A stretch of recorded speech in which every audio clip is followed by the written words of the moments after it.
Hey everyone, this is Or from Wicked Cushions, and today we're going to review the Bose 700 noise cancelling headphones. I'm really excited to share my thoughts with you about these headphones because they are my favorite headphones currently. So let's start the video. Just a disclaimer before I start this review. I am not an audiophile, and in this review I'm not going to talk about the sound at the level of high-end noises, low-end, decibels, and all of these technical aspects of the sound. I am going to talk about the sound generally, but I don't claim to be an audiophile. So just wanted to clear this out of the way, and let's start with the review. So let's start with what I like about these headphones. So first of all, it's in the name, so we'll talk about the noise canceling. In my opinion, this is the best noise canceling I've heard in a long while. And what I really like about these headphones is that you can set up the levels of noise canceling with just a push of a button. If you go into the app, you can choose from levels from 1 to 10 and also set favorite levels. So when you push the button, it moves between different levels that you set up on the app. And I think this is a really cool feature, kind of an easy feature to put nowadays, but it's really cool that they do it with a little button on it. So the second thing that I like about these headphones are the touch controls. When I first heard about the touch controls, I was a little bit skeptical because with touch controls, it's not that accurate. But when I tried these, which are located on the right side of the headphones, right at the Bose logo, they're pretty accurate. I mean, you can slide it up for volume, slide it down for volume. You can tap it to answer calls or hang up calls and also pause your music. And I've had these for 5 months now, and they're working pretty well. It's very accurate. I just like it. Let's talk about the third thing that I like, which is the comfort. But for that, let me switch to the original earpads and we'll get to talking about this.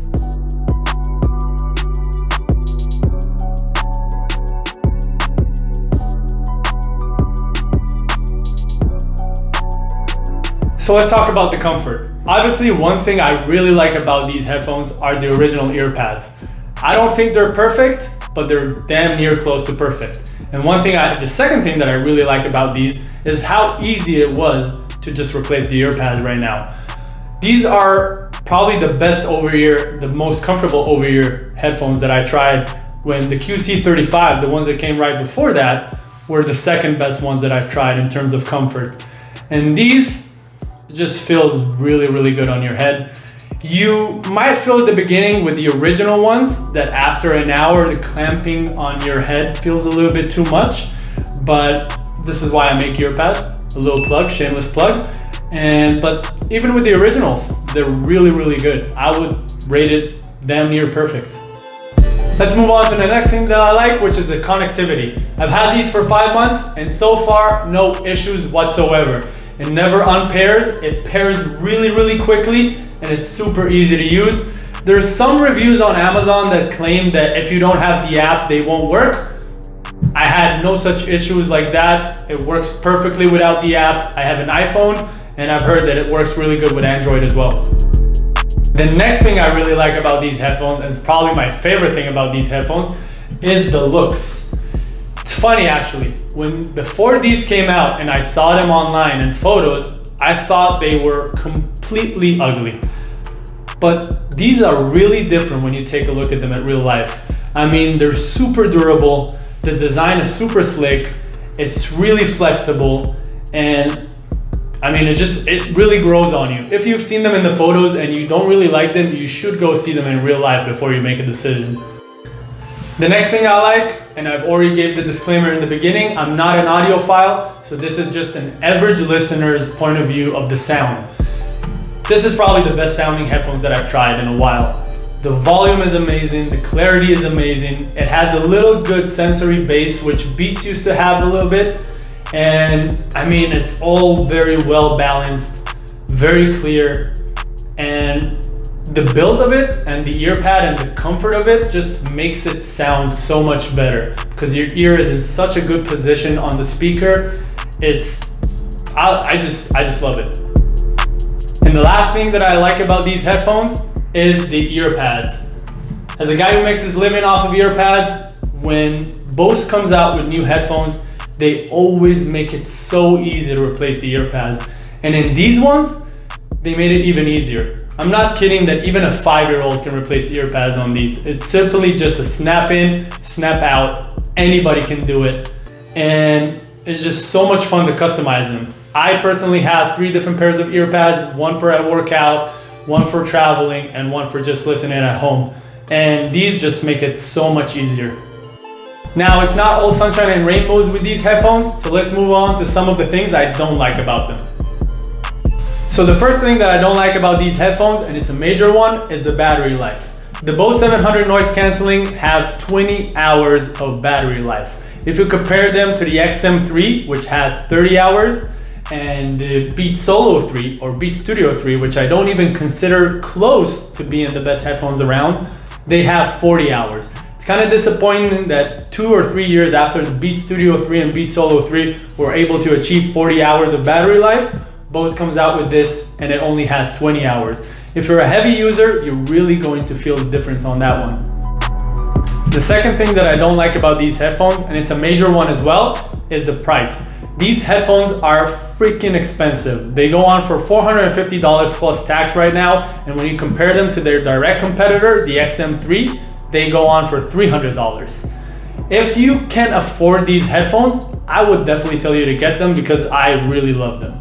However, if you can't afford them, what I would go with, which is pretty much has the same level and at a much cheaper price, is the Audio-Technica ATH M50X Bluetooth version. So how do these compare to their direct competition, which are the Sony XM3? In my opinion, it's not even a competition, but because of the $150 difference, we have to talk about it. So in terms of comfort, there's no talking about it. The Bose 700 are much more comfortable than the Sony XM3. It's not even close. In terms of the noise canceling, I would say it's pretty much the same, but the comfort plays a major part on how you are going to feel the noise canceling, because each and every person's ears and head is different. And when it comes to how they adjust on your head, the Bose 700 are much better. When it comes to the sound, I would say it's pretty much the same. And for me, looks are very important. So when it comes to the looks, I mean, I don't think there's any competition as well. The price, obviously, the XM3 wins by a mile. So let's get on to the final ratings. For looks, I'm obviously gonna give it a perfect 10. For sound, I'm gonna give it a 9, just because you can always improve, and I've yet to hear a pair of headphones that completely blew my socks off. For functionality, I'm also gonna give it a 10, but this may change. I've only had these for 5 months, and the real test is how long it will maintain its perfect functionality. The battery life, 6.5. You simply cannot charge $150 more than a pair of Beats and have half of the battery life. The price, also 7.5. These again are ridiculously expensive, but if you can afford them, you're not gonna regret this. Comfort is a 9 with the original earpads. With our earpads, shameless plug again, it's gonna be a 10, but I'm not objective. And for overall, we get an 8.6, which is pretty damn near perfect for $450 headphones. So to my final take about these headphones, if you haven't noticed by now, these are my new favorite headphones. And I know 8.6 is not perfect, but for me it's near perfect. I've been using them every day in the last 5 months and I'm enjoying every moment. Again, they're really expensive. They go for $450, but if you can afford them, you're not gonna regret any moment. If you cannot afford them, as I said earlier, the ATH M50X Bluetooth are gonna be your best bet.